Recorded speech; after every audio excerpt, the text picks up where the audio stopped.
Vamos começar. Né? Eu ia trazer até um que eu fazia com os meninos lá antigamente, que era trazer um slide de cada assunto que a gente viu. Acabei não trazendo, mas a gente falou sobre a autoridade das escrituras e sobre a inerrância das escrituras. Né? O Max falou que eu falei sobre a suficiência, mas a suficiência vai ser semana que vem. Quer dizer, semana que vem não, né? Na outra, semana que vem a gente tem mais uma parte prática, como o Max estava dando. Então hoje a gente fala da clareza das escrituras. Tá? E aí vamos entender o que quer dizer clareza tal, e vamos lá. Se por acaso, né, em algum momento vocês ouvirem falar em perspicuidade da escritura, né, que é um termo que era utilizado, é a mesma coisa, tá? Mas eu tô comentando que vai que vocês leem e aí pode surgir dúvida, então surgindo a dúvida é isso. Perspicuidade é a mesma coisa que clareza. Então eu trouxe aqui então algumas perguntas para a gente iniciar, né, sobre o tema, sobre clareza das escrituras. A primeira é o que a gente pensa então quando a gente ouve falar sobre clareza das escrituras. O que a gente pensa? Entender. Uma forma de entendimento do que a escritura tem no passado. Bom, muito bom. Beleza. É possível então para nós entendermos a Bíblia corretamente? É possível para nós isso? Com certeza. Gostei da certeza. Qualquer pessoa pode ter esse entendimento correto? Não. Por que não? Já que você falou não, agora eu vou perguntar por que não. Não, porque nem todo mundo pode ter essa clareza de escritura. Por quê? Porque não entende o que está sendo escrito. Boa, tá bom. A gente vai decorrer disso também. Eu acho também que não. Já não é eliminado por isso. Porque eu acho que só quem pode interpretar a Bíblia corretamente é os crentes. Os crentes, tá bom. Essa clareza se dá em toda a escritura? Eu pus em todo, mas é em toda a escritura? Toda a escritura é clara em tudo? Não. Sim. Sim. Não. Fica firme no que você está falando. Se é assim, é sim. Não. Tá, não. Há algo impossível de compreensão na escritura? Não? Então, guardem essas perguntas, eu vou tentar responder elas ao longo da aula, tá? E aí, muito parecido com o que eu fiz nas aulas anteriores, eu trouxe então trouxe 3 definições sobre clareza, sobre a doutrina da clareza das escrituras. A primeira, né, então, definições aqui. A primeira dela é da nossa própria Confissão de Fé Batista, tá, de 1689. Grande parte dos artigos que a gente for ver na Confissão de Fé Batista, a gente vai encontrar também na Confissão de Fé de Westminster. Né? A gente tem a nossa Confissão de Fé escrita em 1944, a Confissão de Fé de Westminster escrita um pouquinho depois, em 50 ou 60, não lembro exatamente. Mas a nossa Confissão de Fé Batista ela é publicada em 1689, por isso que a gente chama então de 1969. Tá, mas o artigo 7º diz o seguinte: nem todas as coisas em si mesmas são igualmente claras na Escritura, nem igualmente claras a todos.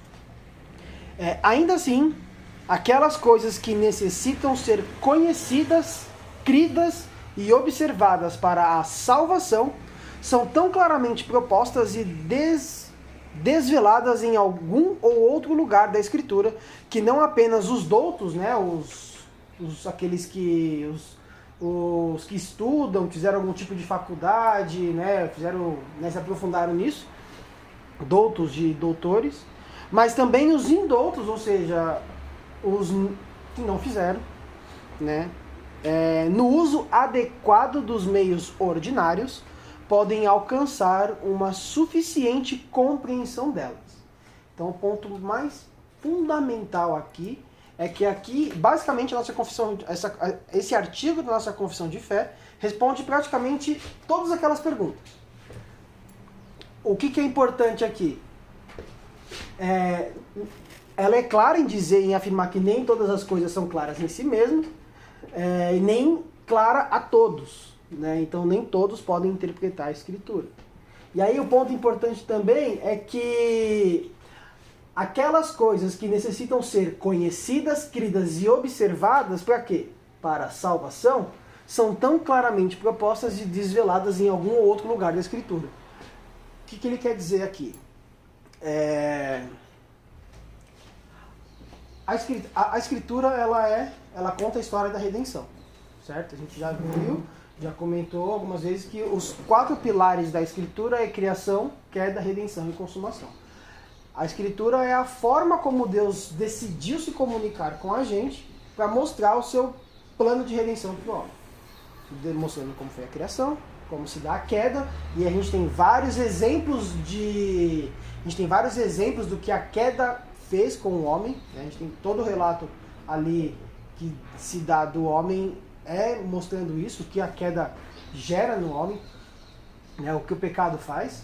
E aí a gente tem a redenção em Cristo e a consumação na segunda vinda de Cristo. Então o ponto fundamental da Escritura é a salvação. A proposta, então, a proposta da doutrina da clareza da Escritura é que o ponto fundamental do Evangelho, que é a redenção, é a salvação, isso é super claro na Escritura. Porque ela é clara nesse sentido. Aí, outro ponto que eu trouxe aqui também é do Wayne Grudem, que ele escreve na teologia sistemática dele. Ele fala que a clareza das Escrituras implica que a Bíblia foi escrita de uma maneira que seja possível compreendê-la, mas uma compreensão correta exige tempo. Então aqui ele já traz uma outra coisa, algo a mais que a nossa confissão de fé não trouxe. Exige tempo, exige esforço, e aí uso dos meios comuns, que a nossa confissão de fé também traz, prontidão para obedecer e a ajuda do Espírito Santo. E nossa compreensão permanecerá imperfeita durante nossa vida, durante essa vida. Então isso tem que ser muito claro para a gente, que embora a gente tenha tudo isso aqui, a gente ainda pode compreender algo de forma errada. E aí, o R6 Pro, no livrinho dele de como estudar a Escritura, ele diz o seguinte: no século XVI, os reformadores sustentavam que a Bíblia é basicamente lúcida e clara. É simples o bastante, permitida a qualquer pessoa alfabetizada entender sua mensagem básica. Alguns textos da Bíblia são tão claros e simples que chegam a ser ofensivos para pessoas acometidas de arrogância intelectual, de tão claro que o texto é. E aí, uma das perguntas que eu tinha colocado é se há algum texto que é impossível de ser compreendido. Todo mundo respondeu que não há nenhum texto, então eu só quero passar aqui essa ideia do impossível, ou difícil. O texto de Salmos diz: lâmpada para os meus pés é a tua palavra, e luz para os meus caminhos. Então, aqui a gente tem o salmista dizendo que a Escritura é lâmpada para os nossos pés e luz para o nosso caminho. O que quer dizer? Ela clareia o que a gente, nós no meio de um lugar escuro, a luz ela mostra o caminho. A gente consegue encontrar o caminho com a luz. E aí a gente tem o texto de 2 Pedro, que é uma das bases da questão da clareza das Escrituras, que diz o seguinte: tenham em mente que a paciência de nosso Senhor significa salvação, como também o nosso amado irmão Paulo lhes escreveu, com a sabedoria que Deus lhe deu. Ele escreveu da mesma forma em todas as suas cartas, falando nelas desses assuntos. Suas cartas contêm algumas coisas difíceis de entender, as quais os ignorantes e instáveis torcem, como também o fazem com as demais escrituras para a própria destruição deles. E aí eu pergunto então, com base nesses 2 versículos, eu só trouxe 2 versículos, os textos são claros ou são impossíveis de entender? E aí o que a gente tem então, como eu comentei, a gente tem a palavra, a ideia de lâmpada e luz, que dá essa ideia de clareza em meio a algo escuro, e também algumas coisas difíceis de entender. Quer falar? Quer perguntar? Eu ia perguntar. Se, por exemplo, Apocalipse, por exemplo, com as partes ali, se encaixa nisso? É difícil ou impossível?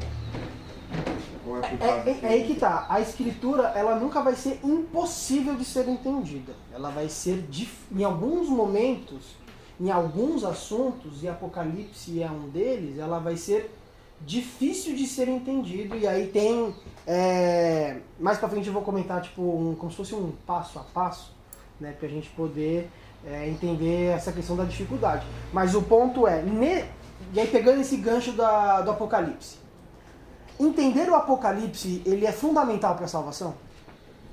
Não. Não é fundamental para a salvação. Né? É um assunto secundário. O assunto primário da Escritura é a salvação do perdido, é a salvação do pecador, né? Por meio de Cristo. Assuntos relacionados à salvação do perdido, a Escritura é claríssima. Tão clara que é como o Sproul falou, que para o cara que se acha o inteligentíssimo, né? Eu estudei, tenho doutorado, não sei o quê, chega a ser ridículo, né? Chega a ser ofensivo de tão claro que é. Porque um cara que é super estudado com alguém que acabou de começar a ser alfabetizado, ele pode sim entender, ele pode sim, com a ajuda do Espírito Santo, ter a clareza daquilo que é para a salvação do homem. Vinícius? Ainda mais quando você não entende do assunto, né? É um assunto novo, vai ficar, a dificuldade é muito. Vai entender tudo. Vamos dar um exemplo. Entendemos... Começamos ali a ler a Escritura, o que é para a salvação, o Espírito iluminou, a pessoa entendeu, né? E houve a conversão, houve o processo. Aí ela acabou de entender aquilo, né? Ela tem, sei lá, 2 semanas que começou esse processo de transformação, ela fala assim, agora eu vou estudar o Apocalipse. Não dá. Né? Eu estou dando esse exemplo para pegar o que você está falando. É isso, não é algo assim. Tá? E aí, a própria Bíblia, ela testifica, a própria Bíblia, ela enfatiza que ela é clara, né? Que os seus textos, pensando que se referem à salvação, eles são claros. E aí eu trouxe alguns exemplos aqui. E aí agora, obviamente, eu não vou ficar falando aqui, né? A gente vai ler alguns textos. Então, vamos lá. O Ari, abre aqui em Deuteronômio 6... o Mate, você está falando eu, então você vai abrir em Deuteronômio 30. O Vinícius vai abrir em Salmo 19:7, só porque você falou não. E o Maxwell pegou a Bíblia e abre no 119 e 130. Você vai ler isso aqui, ó, Salmo 19:7. O meu. Deuteronômio, isso. Qual que é o 30. Lá no finalzão. versículo? 11 a 14. Salmos 19. Vou ler tudo isso. Pode ler aí, Ari. Deuteronômio 6, 6 e 7. Que todas essas palavras que hoje lhe ordeno estejam em seu coração. Ensine-as com persistência a seus filhos. Converse sobre elas quando estiver sentado em casa, quando estiver andando pelo caminho, quando se deitar e quando se levantar. Boa.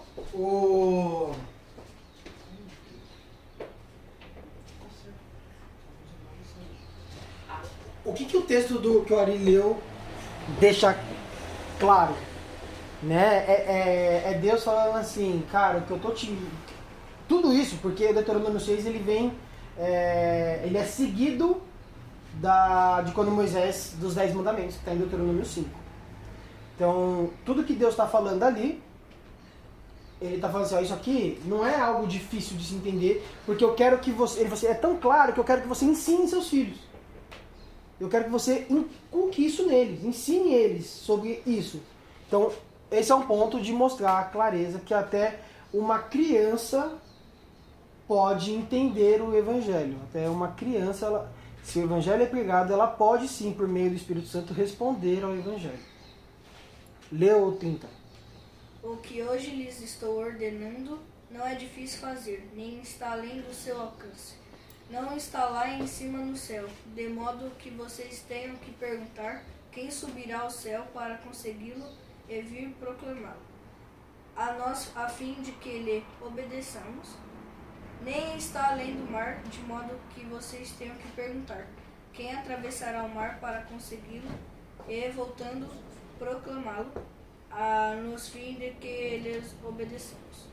Nada disso, a palavra está bem próxima de vocês, está em sua boca e em seu coração. Por isso vocês poderão obedecer. Boa. Lê aí, 19. Hã? Só o 7. Só o 7. A lei do Senhor é perfeita e revigora a alma. Os testemunhos do Senhor são dignos de confiança e tornam sábios os inexperientes.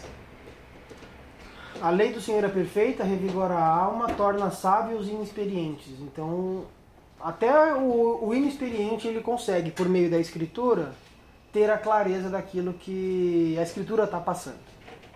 Lê aí, Max, o 119 e 130. 119 e 130. A explicação das tuas palavras ilumina e dá discernimento aos inexperientes.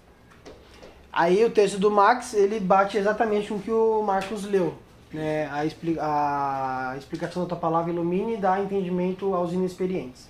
Né? Então, mas essa clareza que a Bíblia dá dos próprios textos, essa afirmação da clareza, não fica só no Antigo Testamento. A gente também tem no Novo Testamento. O próprio Jesus sempre atribuiu a má compreensão da Escritura, seja aos fariseus, aos mestres da lei, ou seja às pessoas que não eram fariseus ou mestres da lei. Então ele fala assim: não lestes o que Davi fez? Não lestes na lei? Não lestes na Escritura? Não lestes o que foi dito por Deus? E tu és o mestre de Israel e ainda assim não entendes essas coisas? Então você vê que Jesus, toda vez que ele confronta alguém por não entender a Escritura, ele confronta a pessoa dizendo que ela não entende a clareza. O problema vai estar sempre, e aí até algo que eu vou pontuar lá mais pra frente, o problema de não entender a Escritura nunca vai estar no texto, vai estar em quem lê. O problema de não entender a Escritura, a culpa de não entender é nossa, não da Bíblia, porque a Bíblia é difícil. O que é o que algumas pessoas usam como justificativa. A Bíblia é muito difícil. Não dá para entender a Bíblia. Mas entender cálculo avançado é super fácil. E aí, ainda seguindo na questão do Novo Testamento, o próprio Jesus fala: errais porque não conheceis nem as Escrituras, nem o poder de Deus. E aí Jesus ainda fala: ó tolos e lentos de coração para crer em tudo que os profetas falaram. E aí aqui que eu trouxe lá o meu balãozinho dizendo: a culpa por não compreender está sempre no leitor, né? Nunca nas Escrituras em si. A Escritura ela vai ser sempre clara naquilo que for relacionado à salvação. Então, assim, o que esses textos aqui nos mostram, né? Que todos devem ler a Escritura e buscar o significado do texto. Jesus não falou ou não confrontou somente fariseus, né, e mestres da lei. Jesus confrontou todos aqueles que estavam ali. Né? Ora ele fala direto, ora ele fala para todos. Né? Então ele fala direto com o fariseu: pô, você é o mestre da lei e ainda não entendeu? Né? E ele fala: pô, vocês não estão entendendo? Paulo também, quando escreve a maioria das suas cartas, né, Paulo tem lá, e aí pegando o gancho lá do que da tabela periódica, né, Paulo tem as cartas pastorais que ele escreve lá para Timóteo, para Tito, para Filemon, mas ele também tem as cartas para as igrejas. E as cartas, por exemplo, para Corinto, as cartas para Gálatas, para Colossenses, né, Paulo ele diz ao quê? Ao pastor da igreja? Ao presbítero responsável pela sessão? Não. Ele direciona a igreja. Né? Então ele fala: a igreja de Deus que está em Corinto, a igreja de Deus que está na Galácia, a todos os santos em Cristo Jesus, inclusive bispos e diáconos que estão em Filipe. Então, Paulo tem essa consciência de que todos têm a possibilidade de entender a Escritura. Tanto que ele dirige a todos. Tanto que ele tem tanta consciência de que crianças também têm a capacidade de entender, né, de novo, através da ação do Espírito Santo, que quando ele fala: leiam as cartas nas outras igrejas, ele tem carta que ele fala: filhos, honrem os seus pais. Né? Paulo não está falando: fulano, lê aquilo lá para os pais passarem para os filhos. Paulo está escrevendo diretamente para os filhos. Honrem os seus pais. Então, e aí eu comentei lá atrás na questão do Wayne Grudem, que algumas coisas, né, que ele traz, que a confissão não traz, que ajudam a gente na questão de entender a Escritura. Que aí ele chamou de exigências para compreender a Escritura corretamente. Aí, só mais um exemplo de como a culpa é sempre do leitor. Quando Jesus está com os discípulos, quando Jesus ressuscita e ele anda com os discípulos ali no caminho de Emaús, e ele começa a conversar com eles estão lá e tal. Eu acho que eu até anotei o texto aqui, cadê? Aqui. Lucas 24, 25. Abre aí, por favor.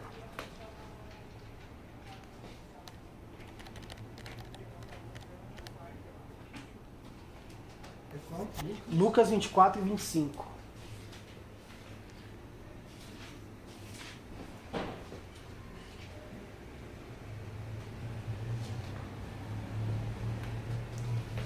Jesus está andando com os discípulos, os discípulos de Emaús, eles começam a conversar, poxa, o Messias não devia sofrer aquilo, poxa vida.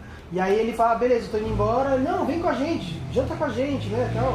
E aí Jesus fala... Ele lhes disse, como vocês custam a entender e como demoram a crer em tudo o que os profetas falaram. Como vocês custam a entender e como vocês demoram para compreender o que os profetas falaram. E aí Jesus vai, e aí os olhos deles são abertos, e aí eles falam, nossa, mas não queimava o nosso coração, quando ouvia. No que tem dito aí até agora, me parece que há dois níveis de dificuldade, duas maneiras diferentes. O primeiro é o mais simples, mas é o mais polêmico. Ele é mais simples porque parece que depende também de algumas regrinhas, tanto que Pedro diz que algumas escrituras de Paulo tinham um nível de dificuldade maior. Então ele admite que há textos que oferecem mais dificuldade que outros. Esse é o nível mais simples, mas é o método que o mundo usa para estudar a Bíblia. As pessoas que se formam em outras áreas, filosofia e tudo mais, e leem as escrituras, elas usam métodos, usam gramática, usam línguas originais, que é praticamente o modelo que a gente usa na igreja para ajudar os membros a interpretar a escritura também. É um treino que a gente já propôs de fazer aqui. Para não interpretar uma passagem como se fosse uma ordem, sendo que é uma parábola, uma narrativa e tudo mais. Essas compreensões, elas são simples. Sim. No Brasil, as pessoas chamam de difícil, primeiro porque o brasileiro, por tradição e cultura, não gosta muito de estudo. É uma tendência à preguiça, mas é simples. O outro ponto é desse texto de Lucas que foi colocado, que eu acho que a tradução que estava ali seria mais exata, ela fala de um problema do coração, esse. Lentos de coração para crer, que é considerado o problema principal pelo qual as pessoas não conseguem crer na verdade. Então, parece que do ponto de vista da Bíblia, o maior motivo pelo qual as pessoas têm dificuldade de entender afirmações sobre Apocalipse, sobre a origem do mundo, porque está lá, diz que Deus fez. Aí a pessoa coloca um monte de empecilho para isso. A primeira atitude de uma pessoa diante da Bíblia é crer e não entender. Então, o primeiro obstáculo e mais difícil de se entender os textos bíblicos não é o de entendê-lo, mas o de aceitá-lo. É porque a gente não aceita o que está ali, a gente quer entender de jeitos diferentes, a gente coloca pressuposições, coloca o ponto de vista que o outro falou, coloca um monte de outras coisas. É uma evidência de que eu estou tendo dificuldade para crer no que o texto diz. A gente tem dificuldade, porque acha que isso esqueci até a palavra que usa aqui, um tipo de crendice ingênua. A pessoa acredita em tudo. Fideísmo, né? Fideísmo, isso. É uma coisa inocente, né? sem substância. Mas Jesus Cristo, ele trata como a atitude de crer no que é dito da parte de Deus como uma fonte de sabedoria melhor. O mundo especializa toda a primeira alternativa, né? A metodologia e tudo mais, que os crentes acham que o jeito correto de entender a Bíblia é sabendo coisas difíceis de teologia, usando nomes difíceis, metodologia difícil, e não é. Acho que essa segunda parte, esse nível da questão do coração é mais importante e mais difícil. E o ponto que a gente... Nicodemos não tinha dificuldade com metodologia nem nada, mas tinha dificuldade de crer, estava diante do olho dele as verdades. E tem um ponto que o cristão tem, que o mundo não tem, que é a iluminação do Espírito Santo, né? Que sem isso a gente pode ter os melhores métodos que não vai entender nada do texto. Quando a gente não entende de fato uma parte do texto, a gente pode largar de mão, buscar o entendimento para juntar o todo do livro, para entender o que o livro quer dizer? Tipo, porque às vezes a gente fica se apegando igual eu mesmo já fiquei se apegando a tentar entender, principalmente Apocalipse, eu já li e não entendo conforme eu queria entender, né? Cada pontinho ali, mas eu posso, tipo, largar de mão esses pensamentos pequenos de cada texto ali e entender o todo que o texto quer me dizer, Pode. o final dos tempos, como seria, como vai ser e tal, e não ficar preso em pedacinhos do texto. Então, no primeiro nível, a gente lida com problema por causa do tipo de linguagem. Teve um rabino que ele falou assim, e se João, porque ele viu o fim do mundo, então ele viu o fim do mundo não aconteceu no tempo dele, aconteceu no nosso tempo. Ele tem uma visão e vê um ataque aéreo. Como é que ele vai descrever uma coisa que não existia na época dele? Aí teve um rabino que fala de uma das taças que viu lá uma praga de gafanhotos que tinham rostos como de homens, que soltavam fogo pela cauda e matavam os homens. Só que gafanhoto não mata homens. O rabino sugere, ele pode ter visto uma frota de aviões, porque diz que quando eles batiam as asas, faziam um som como de muitos carros. Poderia ser a turbina, o rosto de homem poderia ser que ele viu o piloto lá. Ele falou de acordo com a época dele. Então, nesses detalhes, a gente tem dificuldade por não compreender cultura, está distante de nós, ok. Realmente, se a gente não se prender nesses detalhes, agora, no sentido geral, a questão da parte do coração, outro nível que eu estou falando aqui. Ele está numa ilha e os crentes estão desanimados porque parece que ninguém mais vai destruir o Império Romano. O Império Romano está matando os cristãos. Qual é a ideia? A igreja vai acabar. E ele escreve uma carta dizendo como é que é o fim dos tempos. Qual é o objetivo principal da carta? Animar os crentes, porque afinal de contas, o mundo vai se levantar, vai destruir a igreja, mas nunca vão vencer. No final de tudo, Deus vai vencer. Vai ter a perseguição, vai ter as pragas, vai ter a besta, vai ter tudo isso. E isso vai acontecer com a igreja. Mas nenhuma dessas coisas vai ter vitória final. O sentido geral da carta é de que Deus, afinal de contas, e a igreja vai sair vitorioso. Não precisa ficar desanimado com o que está acontecendo com a igreja. Legal? Então, quando eu leio sobre as duas testemunhas ou o anticristo, a intenção principal não é entender a identificação exata do que é aquilo no final dos tempos. É eu saber que vai ter uma liderança no mundo, que vai ter um desenvolvimento do sistema no mundo, que vai prevalecer por um tempo contra a igreja, mas não vai ter a vitória final, de que a gente vai ter a favor de Deus e a vitória dele no final.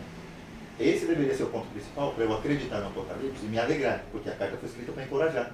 E a gente lê como se fosse um filme de terror, porque as pessoas fizeram isso do Apocalipse. É isso. Só mais uma pergunta. Com relação ao entendimento por inspiração. Não sei se você vai falar agora. Iluminação,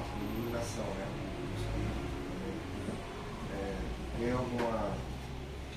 Você se recorda de alguma referência bíblica que fala que a gente vai receber essa iluminação do Espírito para entender a Escritura? Porque me parece assim que Jesus deixa bem claro que vai revelar ali aos pequenos, então não sei se é aquela parte que fala seria essa inspiração, essa iluminação. Eu não sei se você pensou em algum texto específico, tá? Eu vou comentar um, se não for o mesmo, você comenta. Mas quando Jesus ressuscita, ele passa um tempo com os discípulos, com as pessoas ali, ele fala, agora eu tenho que ir, porque se eu não for, o Espírito Santo não vem, né? Mas eu vou preparar a morada, tá? Mas o Espírito Santo virá e os convencerá de todo pecado, justiça e juízo. Então a gente só entende pecado, justiça e juízo pelo Espírito Santo. Eu só tenho clareza do meu pecado lendo a Escritura porque o Espírito Santo me fez ter a clareza. E a única certeza que eu tenho é essa garantia que Jesus deixou de que o Espírito Santo faria isso. Não sei se você quer comentar alguma coisa? Sim, a Bíblia ela é primeiro citada no salmo que ele colocou como a fonte de iluminação. Ela é lâmpada. Então, por si, ela contém a verdade. A nossa dificuldade ela é acompanhada pela iluminação do Espírito, para entender a verdade dela. A gente pode dizer assim, no momento que você lê a palavra, em qualquer nível que você entendeu ela e recebeu ela, é porque houve iluminação. Não existe recebimento da palavra sem iluminação do Espírito Santo. Quer A ver? igreja, então, ela não é iluminada. Hoje você é, amanhã não é. Você tem o Espírito. Ele é a pessoa que constantemente está permitindo que você entenda as Escrituras. Se você leu a sua Bíblia, ou se na pregação você alcançou o entendimento de alguma coisa, isso é iluminação. O Espírito Santo abriu o seu entendimento para isso. E sobre o nosso status. Como cristão, a gente não tem que fazer algo para receber isso. Tá? Por isso Paulo diz em 1 Coríntios, acho que capítulo 2, 14, que o homem natural não compreende as coisas do Espírito, mas o homem, ele fala, nós recebemos o Espírito de Deus que conhece as profundezas do coração de Deus. Então, se o Espírito de Deus, esse conhecimento da Bíblia, depende do Espírito de Deus e ele habita em nós, ele não vem de vez em quando, então nós temos a fonte de iluminação sempre conosco. A diferença vai se dar como cristão. Vai ter momentos em que eu não vou compreender, não vou enxergar a Escritura. Esse problema não é de interpretação, de iluminação, é de crença, falta de fé. Porque eu sou tardio para crer, eu não consigo compreender a Escritura. O Espírito Santo não falta com iluminação nesse sentido. Eu endureço o meu coração, eu não quero receber. Até aquele texto da sã doutrina lá fala, olhando ele invertido, ele fala assim que alguns não vai conseguir escutar, né? Então quem conseguir escutar é que o Senhor iluminou. Mas acho que um bom exemplo disso que a gente tem é Atos 8, que é Filipe com o eunuco. Né, o Espírito, né, leva o Filipe lá, quer ver? Tem aqui, ó. Mas quanto a Filipe, o anjo do Senhor lhe disse: vá para o sul, para a estrada que leva de Jerusalém ao deserto de Gaza. Ele fez assim, e lá estava, descendo pela estrada, um eunuco, tesoureiro da Etiópia, um oficial de grande autoridade sob as ordens da rainha Candace. Ele tinha ido a Jerusalém adorar a Deus. Agora estava voltando na sua carruagem, lendo em voz alta o livro do profeta Isaías. E o Espírito Santo disse a Filipe: avance e acompanhe a carruagem. Filipe correu, ouviu o que ele estava lendo do profeta Isaías e lhe perguntou: o senhor entende o que está lendo? Ele respondeu: como posso entender se não há quem me explique? E aí Filipe explica o texto e ele, pela iluminação do Espírito, ele entende e ele fala: puxa, é isso? Então aí ele pede para ser batizado e tal, e aí... Mas acho que é um bom exemplo. Da perspectiva de quem fala é legal. Deus usa um instrumento para explicar. Mas da perspectiva de quem ouve, eu acho que o exemplo de Lídia fica mais claro porque fala que quando Paulo pregava, Deus abriu o coração dela para entender as coisas que ele falava. Não diz que abriu o entendimento, diz que abriu o coração. Ela não conseguia crer no que falava. Quando o Espírito abriu o coração dela, ela entendeu tudo que Paulo pregou. Isso. Então, eu perguntei sobre a iluminação do Espírito, porque eu pensando assim, você deu o exemplo de Bruno, se o Bruno estivesse passando daqui até onde a gente mora lá, ele ia passar em várias igrejas, cada um ia achar que detém, né, essa explicação correta e vai explicar para ele de uma outra forma. Então, mas a gente tem duas coisas. Do Espírito. A gente tem duas coisas aí. Porque daqui ele vai encontrar várias versões. Uma é que a Bíblia interpreta a própria Bíblia. Né? E a outra é como os bereanos fizeram. Né? Quando Paulo chega lá em Bereia e ele começa a pregar, os caras ouviam Paulo falar e falavam assim: beleza, depois a gente conversa, eu vou checar se o que você está falando é verdade. Né? Então acho que são essas duas coisas que andam juntas, que fariam com que o eunuco saindo daqui até a Penha, passando por várias igrejas, pudesse, pelo Espírito Santo, entender qual foi a igreja, o que ali é bíblico e o que não é. O que é entendimento de homens e o que é entendimento da própria palavra. E aí, só pra gente seguir aqui, tem mais uma pergunta? Não, também não. Mesmo essa clareza, né, essa doutrina da clareza das Escrituras, a gente precisa explicar ela de uma forma para que a gente não entenda ela de forma errada. Tá? Então, vamos lá. Quais são então as exigências para a gente compreender a Escritura corretamente? A primeira coisa que o Gruden vai trazer é a questão do tempo. Tá? E aí por quê? Né? Por que a questão do tempo? Ele diz que compreender as Escrituras não ocorre de uma vez só. Não é o momento em que eu sento e leio e acabou, estou entendendo a Bíblia. Não é pegar a Bíblia, sentar, ler ela Gênesis, Apocalipse, pronto, agora eu já entendo a Bíblia inteira. Né? Ele diz que não é isso, é um processo, porque a própria Bíblia nos ordena a meditar nos textos. A gente tem o texto de Josué, né? Medite na lei de dia e de noite. A gente tem o próprio texto de Salmos falando isso, né? Salmos 1, 2 é daquele bem-aventurado que não anda segundo o conselho dos ímpios, nem se tem nos pecadores lá, nem se assenta na roda dos escarnecedores, mas medita na lei do Senhor. Não é bem assim, essa foi a minha versão. E tem alguns textos do Salmo 119 que a gente já leu e eu trouxe aqui, a gente vê. O Salmo 119, 15 diz: meditarei nos teus preceitos e darei atenção às tuas veredas. O 23 do mesmo capítulo: mesmo que os poderosos se reúnam para conspirar contra mim, ainda assim o teu servo meditará nos teus decretos. O 48 diz: a ti levanto minhas mãos e medito nos teus decretos. E o 78 diz: sejam humilhados os arrogantes, pois prejudicaram-me sem motivo, mas eu meditarei nos teus preceitos.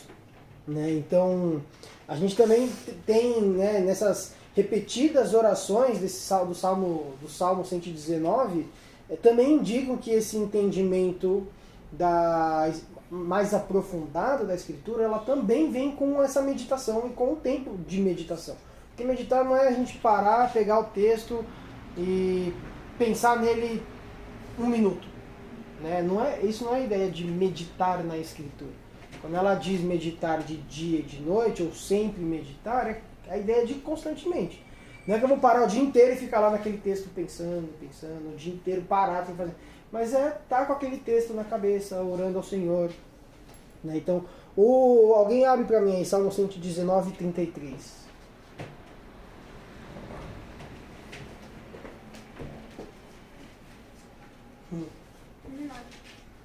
Deixa no aplicativo. Qual deles? Pode ler? Pode. É só o 33? Só o 33. Ensina-me, Senhor, o caminho dos teus decretos, e a eles obedecerei até o fim. Ensina-me, Senhor, o caminho dos teus decretos, e a ele obedecerei até o fim. Então essa é a ideia de tempo, né? Da gente gastar ou investir, ou, né, depende do termo que a gente usa, a gente precisa ter tempo com a palavra. E aí o outro é esforço, né? Não basta só tempo, mas também esforço para alguns textos mais difíceis de entendimento. Né? Então, os mesmos que a gente viu sobre meditação, né, sobre meditar na palavra, também diz sobre esforçar, sobre se esforçar a entender. Tem essa questão do esforço, né? Porque algumas coisas são mais difíceis de entender, talvez não tão difíceis como Apocalipse, mas algumas coisas mais difíceis, elas vão requerer da gente um pouco mais de esforço e tempo. E aí, assim, a clareza da Escritura não significa que todas as partes são claras, né, como um todo. Né? Não significa que todas as partes sejam e verdades sejam compreendidas facilmente. A gente compreende, mas algumas coisas são mais fáceis de entender. Não vou dizer mais claras que as outras para não dar uma ideia de obscuridade da Escritura. Né? A Escritura é clara, mas é o que o Marcos falou, a nossa dureza pela nossa dureza requer um pouco mais de esforço e meditação para que a gente possa crer naquilo que está ali. A doutrina da clareza, ela não é para ensinar que a interpretação da Bíblia é fácil, é para ensinar que ela é possível. Exato. Nas considerações finais é exatamente isso que eu falo. Não é que ela é clara, mas que é possível, né, o entendimento dela. E o suporte para esse esforço é a própria palavra. Tipo, você meditar para você entender aquilo, você buscar em outro lugar a palavra. Eu vou falar exatamente aqui, ó. A nossa confissão de fé, ela diz exatamente isso, né? Que afirma que no uso adequado dos meios ordinários, né, a gente consegue ter o entendimento. Então, a gente pode alcançar o entendimento claro daquelas coisas que necessitam ser conhecidas, cridas e observadas para a salvação. E aí, que seriam então esses meios ordinários que nos ajudariam a entender aquilo que a gente precisa observar, crer e viver, né? O uso de boas traduções do nosso idioma, né? Então, se a gente pegar o texto de Paulo de 1 Coríntios, Tá fácil aí, Max? 1 Coríntios 14, 10, 11 e aí pode pular pro 16. 14, 10, 11, 16. Acho que o 10 e o 11 são os principais. Diz assim: sem dúvida, há diversos idiomas no mundo. Todavia, nenhum deles é sem sentido. Portanto, se eu não entender o significado do que está falando, eu serei estrangeiro para quem fala e ele estrangeiro para mim. 16? Se você estiver louvando a Deus em espírito, como poderá aquele que está entre os não instruídos, dizer o amém para a ação de graças, visto que não sabe o que você está dizendo? E aí o Maxwell depois, mais lá pra frente, quando chegar nisso aí, ele vai perder os cabelos para poder detalhar melhor. Mas o uso de boas traduções no nosso idioma, não adianta a gente pegar uma Bíblia em russo e falar, não, agora eu vou entender o que quer dizer o texto. Não adianta. Né? Mas também não adianta pegar uma tradução no português da Bíblia Freestyle, por exemplo, que é um lixo de tradução, que também não vai ajudar a gente a compreender o texto. Né? Freestyle foi um cara, se não me engano, do Rio de Janeiro, que não é que ele traduz, mas ele catou a ideia de parafrasear e ele parafraseou até demais. Né? Freestyle, né? Chama Bíblia Freestyle. É uma desgraça. Então, assim, a gente tem boas traduções no nosso idioma.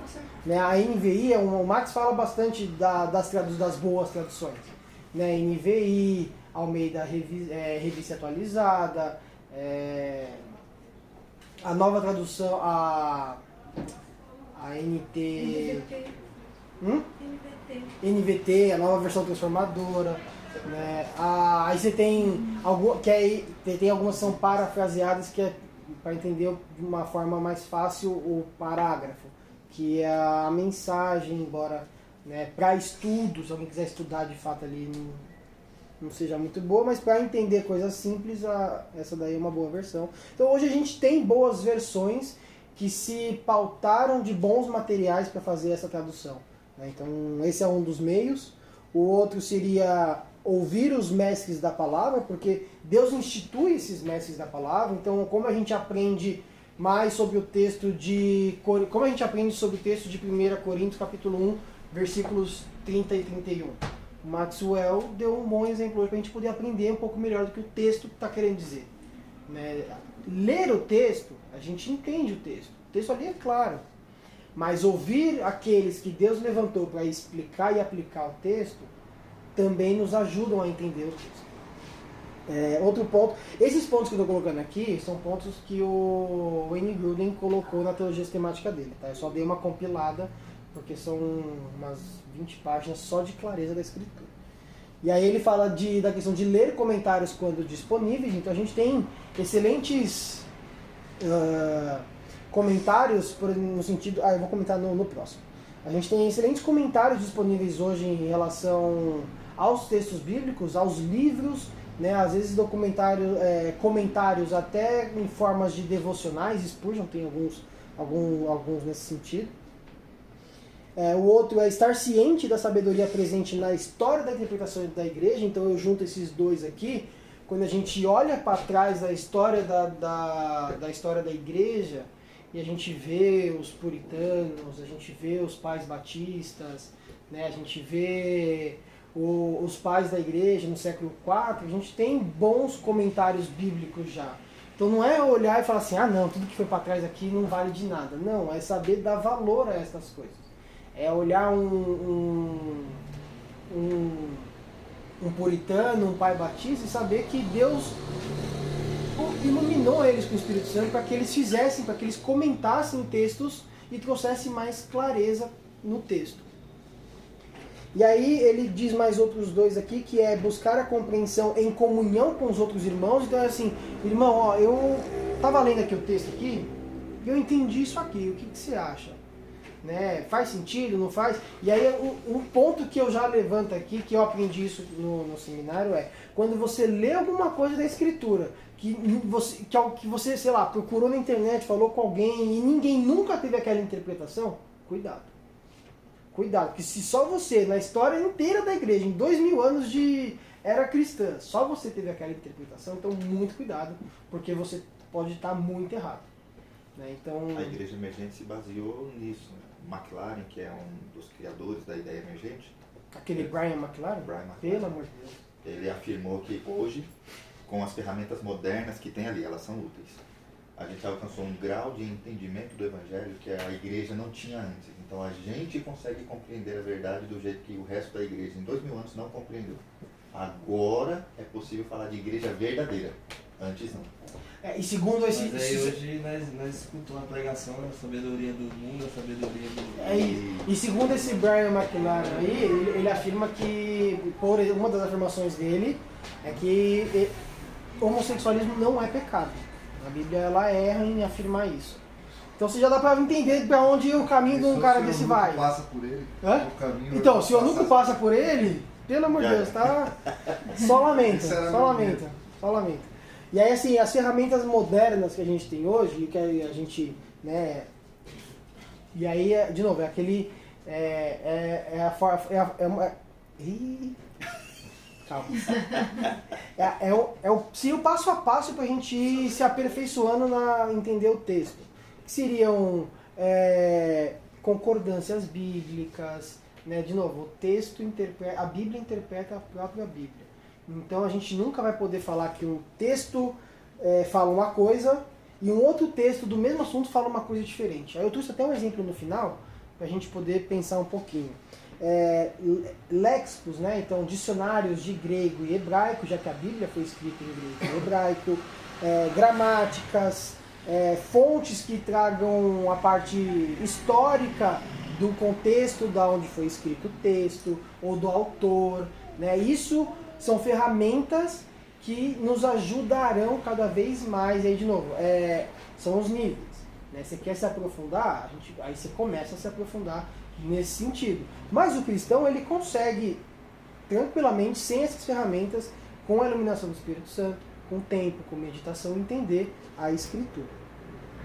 E aí, para a gente seguindo aqui, prontidão para obedecer, que aí entra na questão da dureza do coração. Né? Nosso coração é duro, né? A gente tem ainda um coração duro, de pedra, né? E embora somos novas criaturas em Cristo, a gente ainda luta com isso. Né? Então, além de tudo isso que eu falei, a gente precisa também estar pronto a obedecer o que o texto diz. Né? Então, Tiago vai dizer, sejam praticantes da palavra e não apenas ouvintes, enganando-nos a si mesmo. Porque aquele que lê e não pratica é semelhante ao cara que se olha no espelho, vira as costas e já esqueceu do que viu. Né? Então, a ideia dele aqui é, se você lê e não pratica, você se engana. Então, cuidado. Né? E aí, de novo, voltando bastante no Salmo, o texto vai dizer, né? Dá-me entendimento para que eu guarde a tua lei e a ela obedeça de todo o coração. E aí, por fim, mas sendo o principal, né? A gente deixando o prato principal para o final, a ajuda do Espírito Santo, que é o que a gente já está falando aqui o tempo todo. Né? Então, vemos que no Salmo 119, que as orações por compreensão indicam sim uma ajuda divina, né, de Deus no sentido. Então a gente tem aqui esses versículos do Salmo 119, 18, 27, 74 e o 73. Aqui a gente tem o 34, então eu deixei ele aí como exemplo. O que a gente vê aqui? A gente vê o salmista dizendo, dá-me entendimento. Né? Então isso é o salmista pedindo para Deus o entendimento daquilo, da Escritura. E aí, para quê? Para que ele quer entendimento? Para guardar a lei e obedecer de todo o coração. Então, dá entendimento. Esse entendimento, ele vai quebrar meu coração de pedra, vai fazer com que eu guarde a tua lei, vai fazer com que eu obedeça a tua lei de coração. Não é aquele negócio, eu vou obedecer. Eu vou obedecer meu pai, porque eu sei que se eu não fizer o que ele me pede, a hora que ele chegar, eu vou tomar uma surra. Pelo menos quando eu era adolescente, era assim em casa. Né? Eu sei que meu pai mandou eu varrer o quintal. Eu tenho até a hora que ele chegar. Então, só que se ele chegar e eu não tiver varrido, eu vou tomar uma surra. Então não é nesse sentido de obediência. Aqui é obedecer de todo o nosso coração, de todo o coração. E aí a gente vê a mesma coisa também no Novo Testamento. Né? Não é algo que a gente só tem no Antigo. E a gente tem a Bíblia ao tempo todo aqui mostrando a questão da clareza, do Espírito Santo trazendo a iluminação. O Kleber, aqui até o que você tinha falado, você tinha perguntado, né, de textos mostrando o Espírito Santo ajudando, né? Acho que, se não me engano, não é esse aqui. Mas vamos... Se alguém tá fácil demais. Abre aí o 1 Coríntios 2, 12 e 14. Ô Johnny, abre no João 14, 26 aí. Você não? 12, 14. 12 e 14. João, 1 Coríntios 2, 12 e 14. João 14, 26. Eu leio o 12 e o 14 ou o 12 ao 14? Pode ser o 12 e o 14. Nós, porém, não recebemos o Espírito do mundo, mas o Espírito procedente de Deus, para que entendamos as coisas que Deus nos tem dado gratuitamente.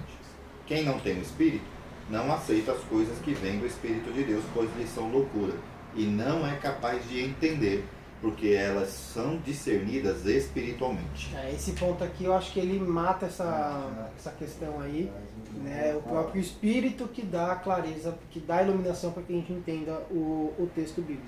E João 14, 26. Mas o Conselheiro, o Espírito Santo, que o Pai enviará em meu nome, lhes ensinará todas as coisas. Lhes fará lembrar de tudo o que eu lhe disser. Perfeito. Então, mais um aqui mostrando a ação do Espírito Santo no entendimento. Rafa, só para compartilhar, essa semana mesmo eu estava conversando com um amigo e ele estava falando sobre alguns assuntos da Bíblia comigo. Eu comecei a conversar com ele.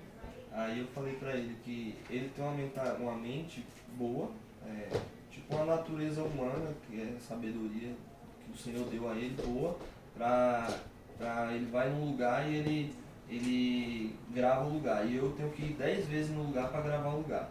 Aí eu estava falando da Bíblia que o Senhor, ele comigo, ele age de uma forma que eu já li a Bíblia, e aí eu às vezes eu preciso do texto, eu não sei onde está especificamente com algumas pessoas, mas eu sei que está dentro da palavra e eu vou e busco onde está. Né? Aí eu falando para ele em termos disso aí que você está falando, que o Senhor ele deixa guardado dentro da gente depois que a gente leu, quando a gente necessitar daquele assunto, ele traz à tona para a gente, porque ele já iluminou nossa mente para entender da forma. Então é tipo assim, às vezes com a sabedoria do mundo a gente não consegue entender, mas com a sabedoria que o Senhor nos dá, a gente sabe que está lá e na hora certa a gente vai usar. É isso. Aí aqui a gente tem também o reconhecimento humilde de que nosso entendimento é imperfeito, que aí fecha essa parte aqui, né? E aí, como eu falei, a clareza da Escritura, ela é propriedade da Escritura e não do leitor, né? Então, por isso, e aí isso mostra que a Escritura, que é o que você comentou, Max, a Escritura, ela pode ser entendida claramente e corretamente, mas não que ela vai ser sempre entendida corretamente e claramente, dado o tanto de coisa que a gente vê por aí, né, que parte mais da sabedoria de homens do que da sabedoria divina. E aí, assim, o que isso implica? Que o nosso pecado distorce o nosso entendimento.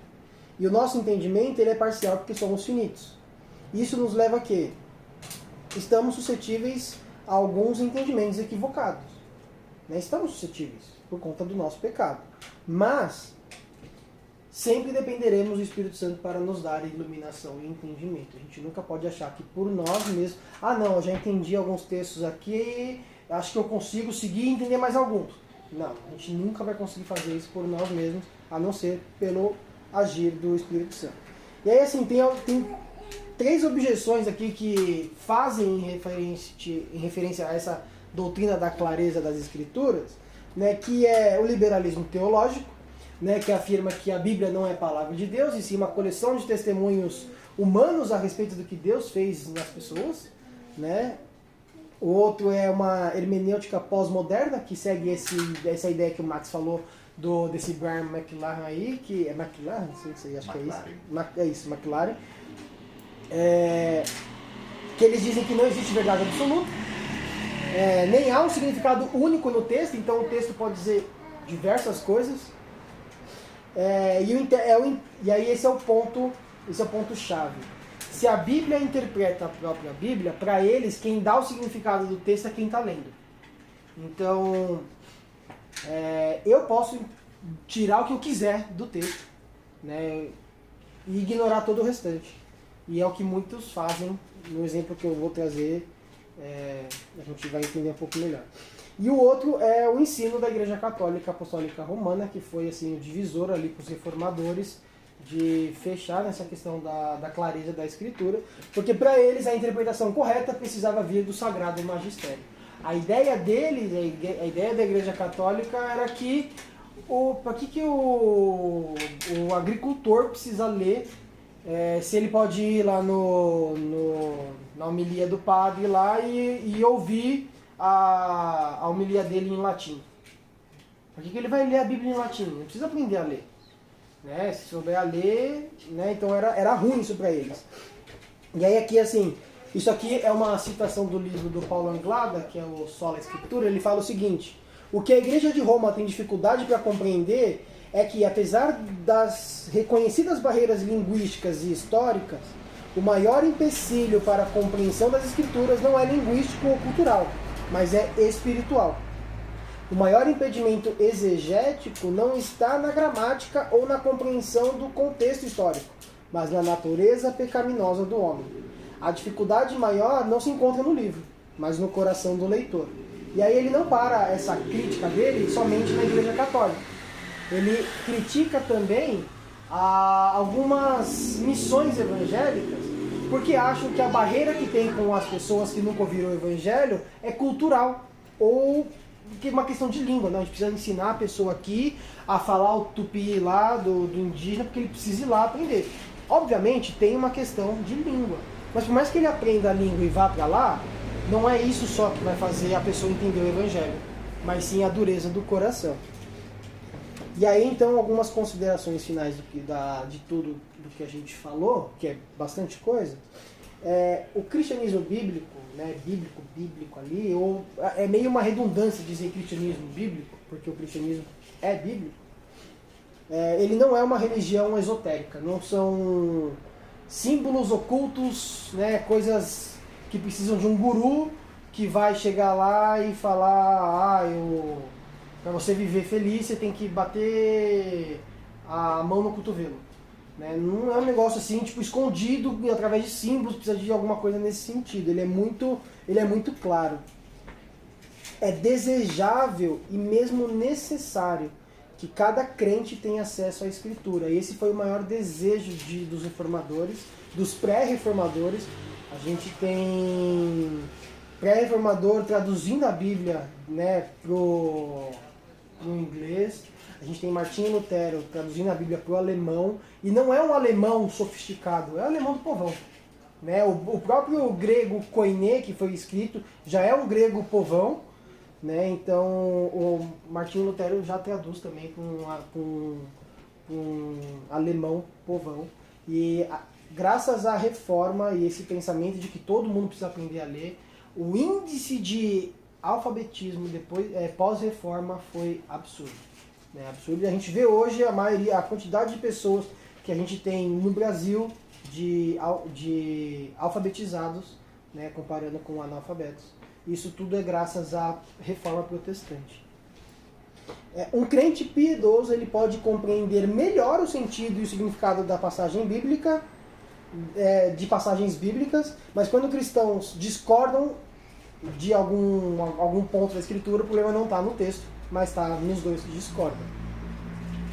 E aí, uma vez que a Escritura é intrinsecamente clara, ela interpreta a si mesma, ou seja, textos mais difíceis podem e devem ser entendidos à luz de textos mais claros.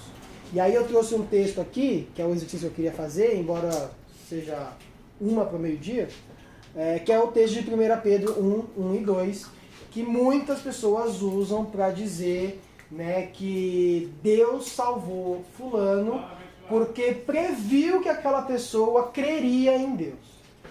Né? Então, entendendo que Deus não salva nesse sentido e que a Bíblia interpreta ela mesma, a gente tem outros textos que ajudam a trazer clareza para um texto confuso como esse. Eu até anotei aqui, eu esqueci de trazer para cá, mas a gente tem, por exemplo, pegar um exemplo que eu gosto muito do Antigo Testamento, de Jonas. Né? Jonas, ele fala, do Senhor vem a salvação. E é do Senhor que vem. A gente tem Paulo escrevendo aos Efésios dizendo que nós fomos escolhidos... Alguém abre aí, por favor, Efésios 1:4. Pronto. Melhor do que eu trazer minha versão aqui. Legal. Nova tradução na linguagem do homem. Pelo amor de Deus. Efésios 1:4. Ô Vinícius, abre pra mim Romanos 8:28, tá? Lá no finalzinho.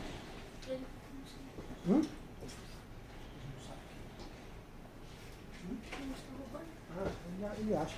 Achou aí, Johnny? Você que tá... Efésios 1:4. Já lembrei o texto. Porque Deus nos escolheu. Porque Deus nos escolheu nele antes da criação do mundo, para sermos santos e irrepreensíveis em sua presença. Porque Deus nos elegeu, eu gosto da outra versão que fala Deus nos elegeu, Deus nos escolheu nele antes da fundação do mundo. Então, há uma contradição aí então entre Paulo, e aí a gente volta naquilo que a gente falou na última aula, né? Há contradição então entre Paulo e Pedro? Nenhuma. Nenhuma. Um dá clareza para o entendimento do outro. E o texto de Romanos 8:28 ao 30, que esse é bem mais clássico assim, né? 28 ao 30. Sabemos que Deus age em todas as coisas para o bem daqueles que amam, dos que foram chamados de acordo com o seu propósito. Pois aqueles que antemão conheçam também os predestinou para serem conformes à imagem de seu Filho, a fim de que ele seja o primogênito entre muitos irmãos. E aos que predestinou, também chamou, aos que chamou também justificou, aos que justificou também glorificou. Perfeito. E aí então só algumas perguntas para a gente meditar, fechando aqui esse assunto. Se a doutrina da clareza das Escrituras é verdadeira, por que parece haver tanta discordância hoje? E aí a gente deixa a pergunta aí para... A pergunta é isso, para a gente poder meditar, tá? O que aconteceria à igreja se os crentes, em sua maioria, deixassem de ler a Bíblia individual e pessoalmente e somente ouvissem pessoas que ensinam a Bíblia ou lessem livros acerca da Bíblia? Você acredita que há interpretações corretas e interpretações equivocadas a respeito da maioria ou de todas as passagens da Escritura? O mesmo texto pode ter dois entendimentos? Líderes da igreja do tempo de Martinho Lutero disseram que queriam manter a Bíblia em latim para evitar que o povo comum a lesse e interpretasse de maneira equivocada. O que você acha desse argumento? E é isso, eu termino com uma frase do R6 Pro, que ele diz assim: que tipo de Deus revelaria seu amor e sua redenção em termos tão técnicos e conceitos tão profundos que apenas uma elite de especialistas profissionais conseguiria dominar? Deus realmente fala em termos primitivos, porque está se dirigindo a primitivos. E é isso. Amém. Amém. Quer orar? Alguém quer orar para a gente encerrar? Ou eu posso orar para a gente encerrar? Tá bom. Vou orar para a gente encerrar. Pai, te agradecemos a Deus por mais esse momento, Senhor. Te agradecemos pelo Teu Espírito Santo, Pai, que nos traz, Senhor, a clareza da Tua palavra. Te agradecemos, Senhor, pelo Teu Espírito Santo, Senhor, que agiu na história levantando homens, Senhor Deus, e que te glorificaram por meio do estudo e nos mostrar que a tua palavra é clara, Senhor Deus, naquilo em que o Senhor quer nos mostrar que é fundamental na Escritura, da tua obra da redenção, Pai. Obrigado, Deus. Te louvo por cada um aqui, te louvo por esse momento, que possamos crescer, Senhor Deus, em conhecimento e graça do nosso Senhor Jesus. E é em nome de Jesus que eu oro, Pai. Amém. Amém.